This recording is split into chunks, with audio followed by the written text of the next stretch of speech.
para que eu não adormeça no sono da morte, para que o meu inimigo não diga: prevaleci contra ele, e os meus adversários não se alegrem vindo eu a vacilar. Mas eu confio na tua benignidade, na tua salvação se alegrará o meu coração. Cantarei ao Senhor, porquanto me tem feito muito bem. E você pode sentar exaltando e glorificando o nome do Senhor Jesus Cristo. Aleluia. Aleluia. E o que é que você estava louvando antes mesmo de eu começar aqui a palavra? Com muito louvor. Com muito louvor. E Davi, ele estava passando por um momento de aflição. Davi ainda não era rei. Se formos ver o período cronológico dessa história, desse salmo, Davi ainda não tinha caído no pecado com Betseba. Davi ainda era um menino, um jovem, entre seus 20 e poucos anos. Davi ainda estava vivendo, estava no início, mas ele já tinha uma promessa, a promessa que iria herdar o reinado de Israel. E Davi estava sendo perseguido por Saul, se formos ver os primeiros salmos. Davi estava sendo perseguido, e nós notamos que Davi escreve este salmo em um momento de aflição, e ele diz: até quando, Senhor, te esquecerás de mim? E nessa noite, essa pode ser a sua oração com Cristo no seu quarto. Até quando, Senhor, o Senhor vai se esquecer de mim? Até quando eu vou viver essa vida? Ele faz 4 perguntas a Deus neste salmo. Até quando te esquecerás de mim? Até quando esconderás de mim o teu rosto? Até quando eu consultarei com tristeza? E até quando se exaltará sobre mim o meu inimigo? Até quando você pode perguntar para Deus? Até quando? Até quando o meu inimigo vai vencer essa guerra? Até quando o Senhor vai ficar calado? Eu já não suporto mais. Todos os dias eu venho à igreja, eu clamo, eu oro, eu busco, mas eu não vejo, eu não escuto, é um silêncio. E como eu tenho mania de dizer, é um silêncio ensurdecedor, é um silêncio que dói a alma, é um silêncio que aflige, é um silêncio que faz você refletir. Você para e pensa: será que Deus está comigo? Será que Deus ainda está comigo? Será que Deus ainda ouve a minha oração?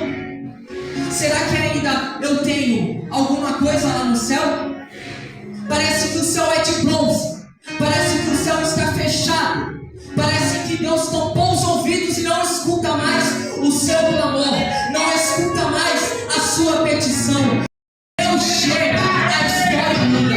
Quando Ele chega para falar: não é para parar aqui. Ele chega para falar: não é para desistir aqui. Ele chega para falar: tem mais um pouquinho para insistir. Tem mais uma milha para andar. Tem que insistir mais um pouco. Está cansado? Eu dou pão. Está desistindo? Eu dou água. Senhor Jesus Cristo, Ele não faz nada que não possa nos ensinar.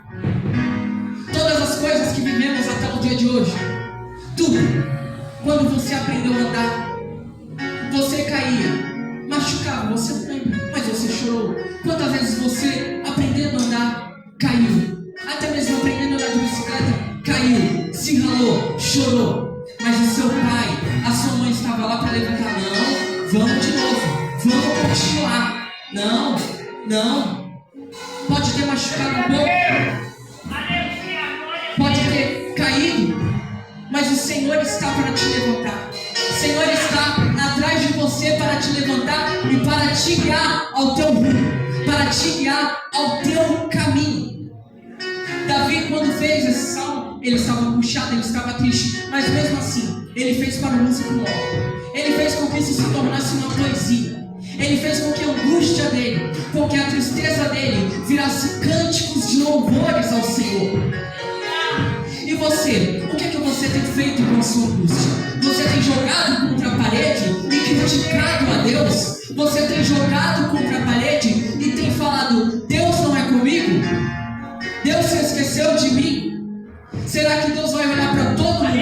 Será que Deus vai fazer com todo mundo? E comigo vai ser a mesma coisa? Mas nessa noite eu estou aqui para dizer que Deus está indo na sua casa. Deus está indo sobre os teus caminhos. E não vai ser como foi com seus pais. Não vai ser como foi com sua família. Vai ser totalmente diferente. O caminho vai mudar. A roda vai girar. O rumo é um rumo novo. Senhor Jesus Cristo tem coisas grandes para a nossa vida. Senhor Jesus Cristo tem coisas grandes para a nossa alma. Não vai ficar da mesma maneira que está. Não vai acabar da mesma maneira que estão. E agora, nesse momento, o Senhor Jesus Cristo, Ele visita a sua casa. Nesse momento, o Senhor Jesus Cristo, Ele visita a sua saúde. Não vai ficar da mesma maneira que está. Até quando, Senhor, essa enfermidade? Até quando, Senhor? Até quando, Senhor, eu vou viver essa vida de miséria? Muitas vezes você pode falar, é uma palavra forte, mas quantas pessoas já não falaram? Quantas pessoas? Mas que você possa ver que no silêncio de Deus, Ele está com você. No silêncio de Deus, Ele não deixou faltar o ar para você. No silêncio de Deus, Ele não deixou faltar uma casa para você. No silêncio de Deus, Ele não deixou faltar pão, não deixou faltar água. E muitas das vezes nós somos apressados como Marta e Maria. Senhor, está à beira da morte teu amigo. Vem, depressa. Muitas das vezes nós estamos assim, ou estamos como no Salmo 70. Apressa-te em me responder. Mas é tudo no tempo dele. É tudo na hora dele. Senhor Jesus Cristo, Ele não faz nada adiantado. Ele não faz nada atrasado. É tudo na hora exata. Há uma promessa. Há uma promessa sobre a sua vida. Há uma promessa sobre a sua casa, sobre o seu lar, sobre o meu louvor. Eu acho que Deus já até se esqueceu de mim. Eu enchi tanto a paciência de Deus que nem na porta do céu bate mais a minha oração. Bate no teto e volta. Mas seja perseverante. Seja fiel até o fim. Custe o que custar. Insista. Persevere. Não vai morrer no meio do caminho. Não vai cair no mar do esquecimento. Não vai ficar parado como está. Não vai ficar da forma que está. Não vai ficar onde está. Não vai ficar no chão caído com aquela capa, cego pelo meio do caminho. O mestre passa. O mestre passa e traz a cura. O mestre passa e traz a cura e a capa é lançada fora. E a visão volta de volta. O caminho é seguido. Há um caminho para trilhar. Há um caminho para andar. Há uma capa para jogar fora. Para largar a capa da dúvida. A capa do medo. A capa da ansiedade. Qual é a capa que você tem nessa noite? Para lançar no caminho e deixar para trás. Tudo se fez novo. Há uma capa para você deixar. Há uma capa pelo caminho. Não vai ficar da mesma maneira que está. Aquele cego poderia ter ficado no meio do caminho, ali, sem poder clamar, com aquela capa, mendigando. Mas não. Você é ousado? Seja ousado. Seja ousado como aquela mulher do fluxo de sangue, que nem tocou no corpo de Jesus, tocou no manto da orla. Seja ousado. Vá ao encontro do mestre. Seja ousado. Clame. Clame. Até quando te esquecerás de mim, Senhor? Davi, ele faz uma pergunta. Até quando te esquecerás de mim, Senhor? Então, se ele faz essa pergunta, ele já está pensando que Deus se esqueceu dele. Mas ele ainda pergunta. Até quando? Ele ainda insiste. Seja como aquela mulher do fluxo de sangue. Ela poderia ter parado. Ela poderia ter desistido. Ter deixado para lá. Ficado com uma doença. Já eram tantos anos. Ninguém conseguiu curar. Ninguém conseguiu trazer uma resposta. Ninguém conseguiu trazer uma explicação. Mas quando soube que o mestre passava, foi ao encontro dele e com toda a fé do seu coração tocou no manto da alma. Com toda a fé do seu coração insistiu. Mas nessa noite, qual é o teu até quando? Qual é a pergunta do teu coração? Até viver isso? Até quando? Nessa noite, qual é a pergunta? Eu tenho essa pergunta a te fazer. Até quando? Até quando eu vou viver isso? Até quando eu vou viver essa vida de angústia? Até quando eu vou viver essa tristeza? Até quando Deus vai falar com os outros e não vai dormir comigo? O Senhor Jesus Cristo não precisa me levar até aí. O Senhor Jesus Cristo já mandou o Espírito Santo dele para confirmar esse até quando sobre a sua vida. Até quando? E eu quero deixar um louvor no altar. Mas depois ele nos dá em dobro. O Senhor Jesus Cristo pode até fazer a gente refletir e pensar: meu Deus, será que o Senhor está comigo nessa caminhada? Será que essa batalha eu tenho que desistir? Já cheguei no meu limite. Eu já não aguento mais. Essa é a sua oração de noite. Eu já estou cansado disso. Viver essa vida. Todo ano a mesma coisa. Todo dia a mesma coisa. O Senhor não me vê. Será que eu estou invisível na igreja? Será que eu estou vivendo o evangelho invisível? O Senhor não me escuta? Essa pode ser a sua oração de noite. Senhor, até quando eu vou ser infértil? Senhor, até quando eu não vou prosperar? Senhor, até quando os meus inimigos vão vencer contra mim? Senhor, até quando essa vida?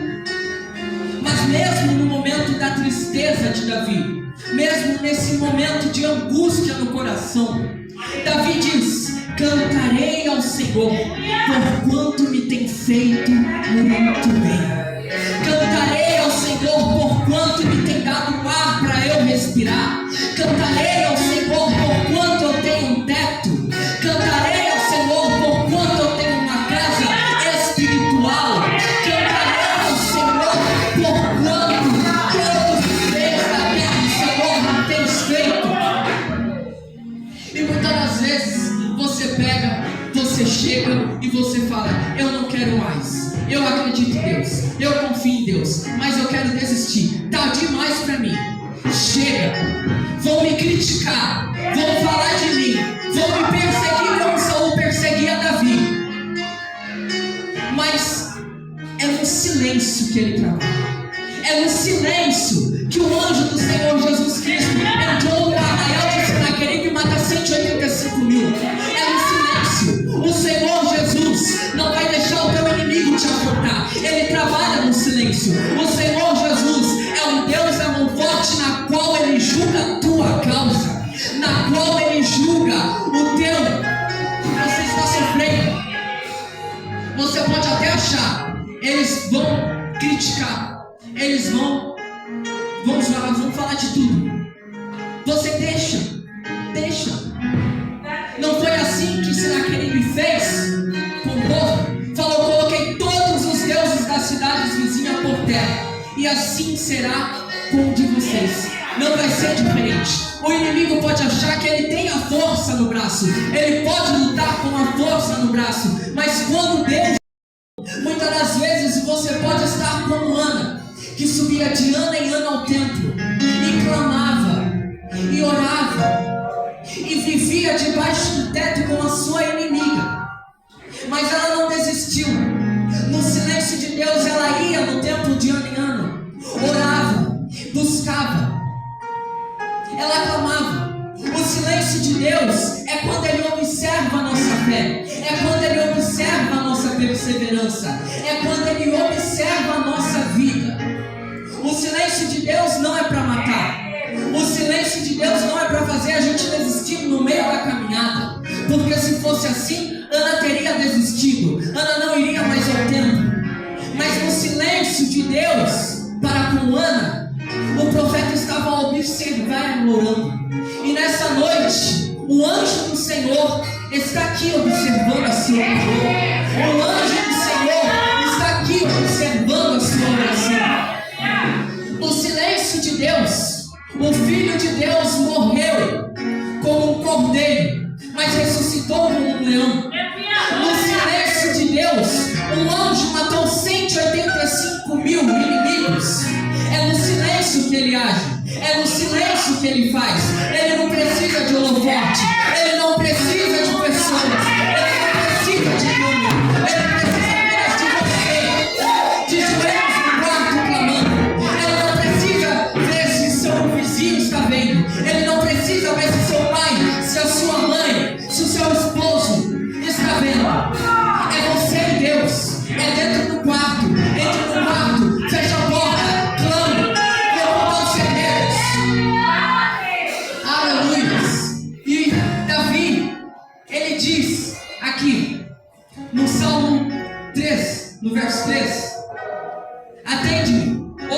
Senhor, meu Deus, ilumina os meus olhos para que eu não adormeça no sono da morte.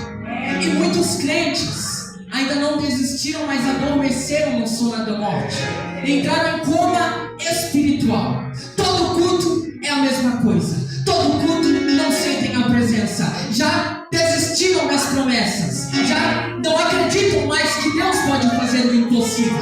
Já não acham mais que Deus tem o poder sobre suas mãos. Este é o sono da morte. Muitos cristãos estão vivos, mas estão mortos espiritualmente. E Davi clama a Deus aqui: não deixa que eu adormeça no meu sono da morte. Não deixe que o inimigo disse: venci contra ele, venci contra ela. E nós também vemos na Bíblia que onde o inimigo queria vencer sobre a vida de Jó, o inimigo estava a rodear a terra, o inimigo estava a ver a vida de Jó. E ele chegou até o Altíssimo e disse: se o Senhor tirar os bens, se o Senhor tocar, ele vai perecer contra o Senhor, ele vai falar contra o Senhor, vai criticar. E o Senhor diz: pode tocar nos bens, só não toca na vida. Pode tocar nos bens, só não toca na vida. E o que nós notamos? Pode tocar nos bens, só não toca na vida. Não vai morrer. Não vai morrer, porque tem uma promessa. Está guardado pelo Altíssimo. Jó morreu no meio do caminho? Não. Jó perdeu tudo. Tudo. Filhos, casa, gado, dinheiro. Mas depois tudo lhe foi restituído em dobro. O Espírito